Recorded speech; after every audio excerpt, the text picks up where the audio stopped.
গণমাধ্যমের খবর অনুযায়ী বাংলাদেশের প্রধান উপদেষ্টা ডক্টর মোহাম্মদ ইউনূসের নেতৃত্বাধীন অন্তর্বর্তী সরকার গত 13 মে 2025 তারিখে আওয়ামী লীগ এবং এর অঙ্গ সহযোগী ও ভ্রাতৃ প্রতিম সকল সংগঠনের কার্যক্রম নিষিদ্ধ ঘোষণা করেছে। এই সিদ্ধান্তের প্রতিবাদে গত 19 মে সোমবার নিউ ইয়র্কে জাতিসংঘের সদর দপ্তরের সামনে এক বিক্ষোভ সমাবেশ অনুষ্ঠিত হয়েছে। বাবস নিউজ সূত্রে জানা গেছে, যুক্তরাষ্ট্র, আওয়ামী লীগ, আওয়ামী পরিবার, সহযোগী সংগঠনসমূহ, বিভিন্ন সামাজিক, সাংস্কৃতিক, মানবাধিকার সংগঠন এবং ডায়াসপোরার অন্যান্য সংগঠনের উদ্যোগে ম্যানহাটনের 47 স্ট্রিট ও 1 নং এভিনিউতে এই সমাবেশ অনুষ্ঠিত হয়। যুক্তরাষ্ট্র আওয়ামী লীগের অন্যতম উপদেষ্টা ডক্টর প্রদীপ রঞ্জন করের সভাপতিত্বে এবং সাংগঠনিক সম্পাদক আবুল হাসিব মামুনের পরিচালনায় অনুষ্ঠিত এই সমাবেশে যুক্তরাষ্ট্র আওয়ামী লীগের প্রতিষ্ঠিত সাধারণ সম্পাদক এম এ সালাম, যুক্তরাষ্ট্র আওয়ামী লীগের সভাপতি ডক্টর সিদ্দিকুর রহমান, সিনিয়র সাংবাদিক হাকিকুল ইসলাম খোকন, রমেশ নাথ, মহিউদ্দিন দেওয়ান, বীর মুক্তিযোদ্ধা Shawkat Akbar Rishi, advocate Shah Mohammad Bakhtiar Ali, M A Karim Jahangir, ডাক্তার মাসুদুল হাসান, বীর মুক্তিযোদ্ধা Jalal Uddin Jalil, Shahanara Siddique, Iqbal Hossain, Akhtar Hossain, Ali Hossain Ghaznavi, New York State Awami লীগের সভাপতি মুজিবুর রহমান মিয়া, শেখ আতিকুল ইসলাম, আবুল কাশেম ভূঁইয়া, বঙ্গবন্ধু ফাউন্ডেশনের চেয়ারম্যান আব্দুল কাদের মিয়া, নিউ ইয়র্ক সিটি আওয়ামী লীগের সভাপতি রফিকুর রহমান রফিক, সাধারণ সম্পাদক এমদাদ চৌধুরী, কানেক্টিড স্টেট আওয়ামী লীগের সাধারণ সম্পাদক হুমায়ুন আহমেদ চৌধুরী, মহিলা আওয়ামী লীগের যুগ্ম সাধারণ সম্পাদক রুমানা আক্তার, আওয়ামী লীগের নেতা এ কে চৌধুরী, যুবলীগ নেতা মিজানুর রহমান, সিলেট যুবলীগ নেতা মিজানুর রহমান চৌধুরী, যুক্তরাষ্ট্র ছাত্রলীগের সহসভাপতি শহীদুল ইসলাম, যুক্তরাষ্ট্র যুবলীগ নেতা খন্দকার জাহিদুল ইসলাম, তুলার ফারুক হৃদয়, আবু জাফর, সাখাওয়াত হোসেন চঞ্চল ও শাহ মানিক সহ সকল সহযোগী সংগঠনের নেতৃবৃন্দ বক্তব্য রাখেন।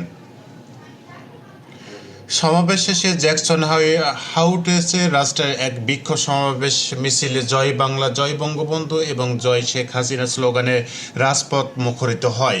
প্রতিবাদ সভায় বক্তারা বলেন, ডক্টর ইউনূস ও আসিফ নজরুলদের ব্রিটেনে অবাঞ্ছিত ঘোষণা করা হোক। তারা আরও বলেন, আওয়ামী লীগকে নিষিদ্ধ করলেই শেষ নয়, আওয়ামী লীগ দ্বিগুণ শক্তিশালী হয়ে ফিরে আসবে।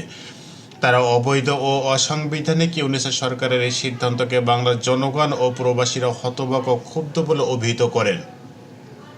বক্তারা আজকের দিনটিকে বাংলাদেশের ইতিহাসে কালো দিবস হিসেবে আখ্যায়িত করে বলেন, যে দলের নেতৃত্বে বাংলাদেশ স্বাধীন হয়েছে সেই আওয়ামী লীগের কার্যক্রম নিষিদ্ধ করা হয়েছে জনগণের ম্যান্ডেটহীন ফ্যাসিস্ট ইউনূস সরকার।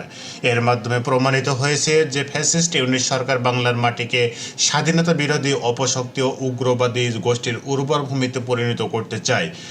তারা আরও বলেন, বাংলার মাটিতে আওয়ামী লীগের কার্যক্রম নিষিদ্ধ মানে মুক্তিযুদ্ধের চেতনা, আদর্শ ও মূল্যবোধকে নির্বাসিত করা এবং স্বাধীনতা বিরোধী নগ্ন উৎপীড়নকে প্রশ্রয় দেওয়া।